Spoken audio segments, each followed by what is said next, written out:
जी हाँ स्टूडेंट्स, आप सभी के कमेंट पर, आप सभी के डिमांड पर लेकर आए हैं मेयर सूत्र। या बहुत इंपॉर्टेंट टॉपिक। वैसे भी हम लेकर आते हैं, लेकिन आप सभी ने बोल दिया ज़्यादातर स्टूडेंट्स ने, तो हम और जल्दी लेकर आ गए। ठीक है, और ये बहुत ही ज़्यादा इंपॉर्टेंट है। जो लोग नहीं जानते, मेयर सूत्र हर एक साल हर एक पेपर में पूछा जाता है।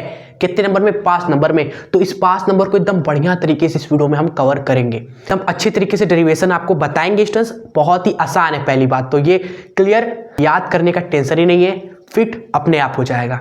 ठीक है, और एक इंपॉर्टेंट बात, इस वीडियो के लास्ट में इस सेकंड पार्ट फिजिक्स का, पूरे सेकंड पार्ट फिजिक्स का आपको बहुत इंपॉर्टेंट डेरिवेशंस भी बताएंगे लास्ट में 1 मिनट में। ठीक है, तो लास्ट तक बने रहिएगा, बहुत इंपॉर्टेंट ये वीडियो होगी स्टूडेंट्स।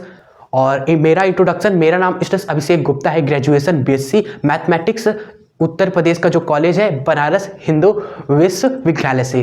ठीक है, आइए तो इस मेयर सूत्र का खात्मा कर दें हम सब मिलकर, बिकॉज आपका भी साथ चाहिए, अटेंशन चाहिए। कॉपी पेन ले लीजिएगा आप सभी भी, क्योंकि हम जब इतना आपके लिए मेहनत कर रहे हैं, तो आप प्लीज कॉपी पेन लेकर अच्छे से देखें वीडियो को। ठीक है, और लास्ट तक। ठीक है, एक वीडियो में खत्म कर देना है, ये वादा कर दीजिए स्टूडेंट। इसके बाद कुछ नहीं, आगे बढ़ेंगे। चलिए स्टार्ट करते हैं स्टूडेंट्स। सो चलिए देखते हैं मेयर सूत्र कैसे आता है। वो CP minus CV equal to R कैसे आएगा। क्लियर, आइए आपको बताते हैं। उससे पहले डायग्राम में हर एक चीज़ आपको बता देते हैं, समझा देते हैं। नहीं तो अगर हम डेरिवेशन स्टार्ट कर देंगे ना, कोई भी आपको डेरिवेशन कराएगा आपको नहीं समझ में आएगा। अगर आपको ये छोटी छोटी चीज़ 2-3 पॉइंट्स आपको नहीं पता हो, डायग्राम भी बनाना है, डायग्राम भी बनाएंगे, वो चीज़ें भी आपको पहले ही बता देते हैं, जिससे डेरिवेशन आपको बहुत ही आसान लगेगा। ठीक है, आइए देख लीजिए स्टूडेंट्स। सबसे पहले ऊष्मागतिकी निकाय क्या होता है। एक ऐसा निकाय भाई जो इस तरीके से होता है, इसके अंदर गैस मौजूद होते हैं भैया। कौन होता है भाई? गैस होता है। ठीक है, और ये ऊपर से ढका होता है, या ढक्कन रख लो, या कोई एक पिस्टन रख दीजिए भाई।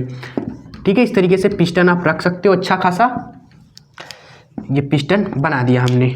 ठीक है स्टूडेंट्स, चलिए गैस है तो गैस के पास दाब होता है, तापमान होता है, आयतन होता है। तो हम सबसे पहले क्या मानेंगे, आप बताओ दिल में हाथ रख के।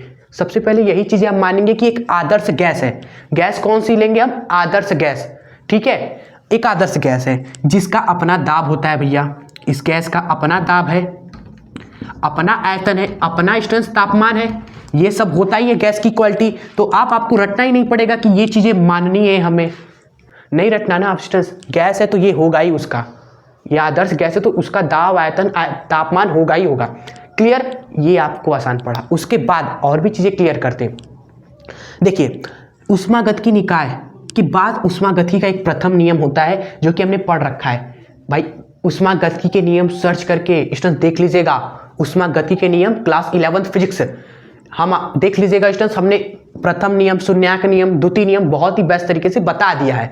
ठीक है, और वो भी इंपॉर्टेंट है इसलिए बोल रहे हैं। अब आइए, वो प्रथम नियम में एक फॉर्मूला था स्टूडेंट्स, वो आपको यहाँ पर समझना है उसके बारे में, कि जो प्रथम नियम है वो है Q बराबर में आंतरिक ऊर्जा में वृद्धि प्लस में स्टूडेंट्स कार्य। स्टूडेंट्स ठीक है, ये Q और ये कार्य, इन दो चीजों के बारे में पता होना चाहिए। हमने बताया भी था। ये स्टूडेंट्स जो कार्य होता है, पहली बात तो कोई भी गैस है उसके लिए कार्य क्या होता है, गैस के लिए कार्य कैसे निकाला जाता है? दाब मल्टीप्लाई में स्टूडेंट्स, दाब मल्टीप्लाई में आयतन में वृद्धि। ठीक है, कोई भी गैस है, दाब लगाया गया उस पर, आयतन में जो परिवर्तन हुआ, दाब मल्टीप्लाई में आयतन में परिवर्तन, उससे कार्य मिलता है आपका। ठीक है, ये बेसिक चीज आपका हो गया। दूसरा ये फॉर्मूला, ये स्टूडेंट्स कार्य कैसे आता है। ठीक है, अगर किसी गैस का अगर आयतन ना बढ़े तो भाई बताइए स्टूडेंट्स, दाब लग रहा है लेकिन आयतन नहीं बढ़ रहा, तो कार्य कितना होगा? 0 होगा। बिल्कुल सही कहा आपने। अब आप ही बोलोगे, आप ही डेरिवेशन करेंगे स्टूडेंट्स, अच्छा से हम बता देंगे आपको, एग्जाम में खुद ही करके आएंगे। उसके बाद स्टूडेंट्स ये क्यू भी जानना जरूरी है। देखिए क्यू आपका होता है NC डेल्टा टी। ठीक है, NC डेल्टा टी, ये होती है आपकी उष्मा। क्लियर, C क्या होता है? विशिष्ट चालकता होता है। ठीक है स्टूडेंट्स, C आपका विशिष्ट चालकता होता है। ये फॉर्मूला कहां से आया? ये फॉर्मूला स्टूडेंट्स हमारा आया था विशिष्ट उष्मा, जो हमने टॉपिक पढ़ा था ना उसमें। विशिष्ट उष्मा होती है आपकी ये भैया, ये विशिष्ट उष्मा धारिता होती है ये स्टूडेंट्स। यहां से Q निकालिए, क्या आएगा? क्यू आएगा स्टूडेंट्स आपका एम सी डेल्टा टी। देखिए वही है कि नहीं, आप कहोगे एम की यहाँ पर एन है, देखिए हम 1 मोल गैस की बात कर रहे हैं, हम कितने गैस की बात कर रहे हैं, 1 मोल गैस की, तो मास नहीं मोलों की संख्या यहाँ पर हो जाएगी। ठीक है, बस यही थोड़ा सा डिफरेंस है, कोई दिक्कत नहीं भाई। मोलों की बात करेंगे तो एन की जगह एन हो जाता है। चलिए उसके बाद क्या बेसिक चीज़ है स्टूडेंट्स, क्यू देख लिया, कार्य देख लिया, अब डेरिवेशन करेंगे और ये चीज़ें लिख देंगे भाई, लिख देना है कि एक मान लेते हैं एक मोल आदर्श गैस है जिसका अपना दाब है, अपना आयतन है और अपना तापमान है। ठीक है, अब हम क्या कर रहे हैं स्टूडेंट्स, इसका तापमान डेल्टा टी बढ़ाया जाता है। क्लियर, क्या करना है उसके बाद, तापमान डेल्टा टी हम बढ़ाते हैं। अब तब देखिए क्या क्या होता है स्टूडेंट्स, क्या क्या हमें करना है वो अब हम समझते हैं। ठीक है, चलो 2 स्टेप करना है आपको। सबसे पहला काम कांस्टेंट वॉल्यूम यानी कि नियत आयतन, वॉल्यूम मतलब आयतन, कांस्टेंट मतलब नियत, तो नियत आयतन पर उष्मागति का नियम लगाएंगे। उसके बाद स्टूडेंट्स कांस्टेंट प्रेशर, नियत दाब पर स्टूडेंट्स हम लगाएंगे उष्मागतिकी का नियम। हम देखिए इंग्लिश में क्यों बोला ये कांस्टेंट वॉल्यूम, क्योंकि CV मतलब कांस्टेंट वॉल्यूम, आपको याद रह जाएगा। CV यानी कि कांस्टेंट वॉल्यूम यानी नियत आयतन पर क्या करना है, उष्मागतिकी का नियम लगाना है। फिर कांस्टेंट प्रेशर यानी नियत दाब पर उष्मागतिकी का आप सेम टू सेम नियम लगाएंगे भाई। हाँ क्लियर आप सभी को, लगा दे भाई। उसके बाद आपका CP माइनस CV आपका क्या ऑटोमेटिक आ रहा आएगा। आप मेरे साथ बने रहिए लास्ट तक, ठीक है, आप ध्यान से देखिएगा, मोस्ट इंपॉर्टेंट पार्ट। अरे भाई ये देखिए, चलिए भाई क्या करेंगे आप सभी, नियत आयतन पर उष्मागतिकी के नियम, नियत आयतन पर उष्मागतिकी का नियम खटक से हो जाएगा। आप नियत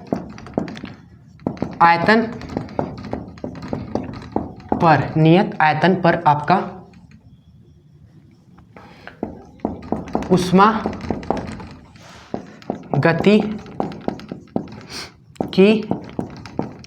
के नियम से, हेलो नजरें बोर्ड पर स्टूडेंट्स, ठीक है।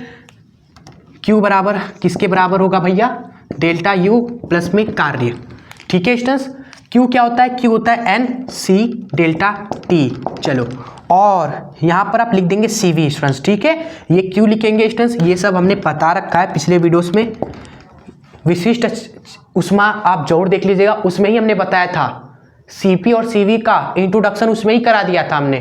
ये CP और CV क्या है स्टूडेंट्स, विशिष्ट उष्माधारिता ही है, बस ये नियत आयतन पर CV और वो है नियत दाब पर CP हो जाता है, ठीक है। जब नियत आयतन की बात करेंगे तो C की जगह CV हो जाएगा, नियत दाब पर बात करेंगे तो C की जगह CP हो जाता है आपका, ये बता रखा था उसमें वीडियो में। और ये डेल्टा U क्या है भैया, डेल्टा U ये तो वही रहने वाला है, जैसा है वैसा रहने दो भाई। और कार्य कितना हो जाएगा भाई, कार्य हो जाएगा 0। क्यों, क्योंकि आयतन ही नियत है ना, ये पहले ही हमने बताया था आपको। अगर आयतन ही नियत है भैया, आयतन बढ़ ही नहीं रहा ना घट रहा है स्टूडेंट्स, तो कार्य 0 रहेगा ना। यहाँ ये डेल्टा V ही अगर 0 है, आयतन ही नहीं बदल रहा है, तो कार्य 0 होगा। तो ये आप यहाँ पर बताएंगे स्टूडेंट्स, यहाँ पर चूंकि लिख देंगे, चूंकि ऐसे चिन्ह लगाइएगा, लिख दीजिएगा चूंकि स्टूडेंट्स, ये चिन्ह नहीं बड़ा गजब है, चूंकि, ठीक है।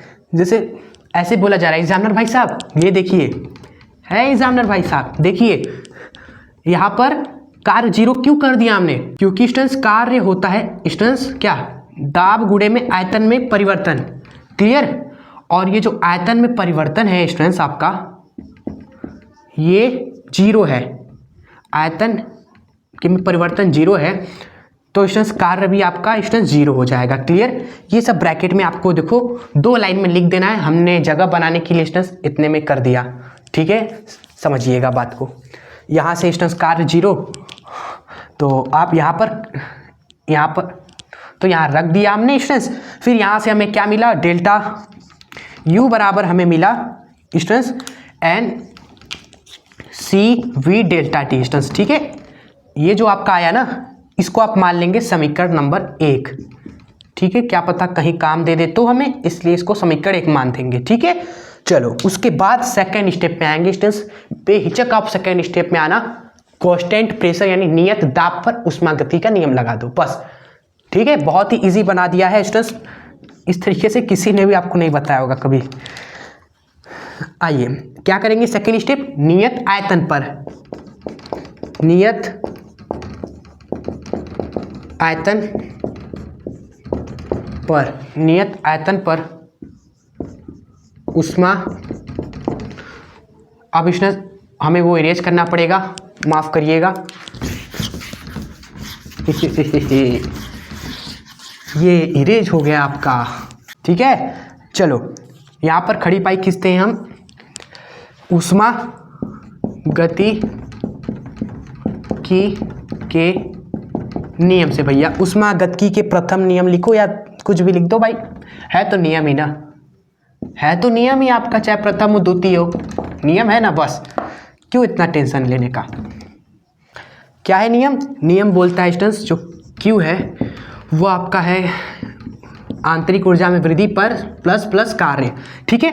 उसके बाद क्या करना है आप सभी जानते हो, Q लिख देंगे, कार्य लिख देंगे, Q हो जाएगा आपका N Cp delta T students, क्योंकि नियत दाब है हमारा तो C की जगह Cp हो जाएगा, एंड ये वही रहेगा स्टूडेंट्स आपका कार्य हो जाएगा। स्टूडेंट्स अब की पारी बताइए, कार्य 0 होगा?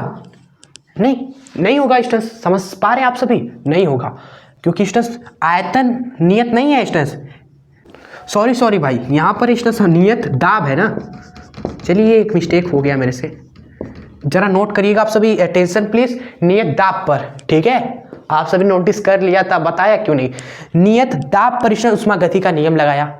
दाब जब नियत है तो कार्य 0 नहीं होगा, क्योंकि प्रेशर नियत है आपका, आयतन नियत नहीं है, ठीक है। प्रेशर नियत है, आयतन नियत नहीं है, इसलिए कार्य 0 नहीं होगा। कार्य का फॉर्मूला लगेगा P इंटू डेल्टा वी आपका, ठीक है, P इंटू डेल्टा वी। चलो प्रथम समीकरण से डेल्टा यू आप रख दोगे, प्रथम समीकरण में डेल्टा यू आया था, एन सी वी डेल्टा थी, तो फर्स्ट समीकरण से यहाँ पे बता दीजिएगा स्टूडेंट्स, पहले नीचे एक लिख दीजिएगा किस प्रथम समीकरण से, समीकरण 1 से, समीकरण 1 से, इस तरीके से नीचे लिख दीजिएगा, फिर लिखिएगा, फिर कॉमा दीजिएगा, फिर लिखिएगा students P into delta V बराबर होता है N R into delta T के स्टूडेंट्स, ठीक है भाई। आदर्श गैस समीकरण आपने देखा है ना, PV equal to NRT, gas कौन सा है? आदर्श गैस है, तो आदर्श गैस में ये तो वैलिड है, ये तो लगा सकते हैं हम सभी। इसको क्या लिख सकते हैं? ये लिख सकते हैं आप सभी, ठीक है। और प्रथम समीकरण से डेल्टा यू का मान रख देंगे आपका, ठीक है। फिर देखिए डेरिवेशन कैसे होता है आपका, ठीक है। क्या students N C V delta T है ना, तो equals to N C V delta T आपका, साथ में ये इसकी जगह पर ये कर देंगे प्लस में N R delta T. Clear आप सभी को यहाँ तक?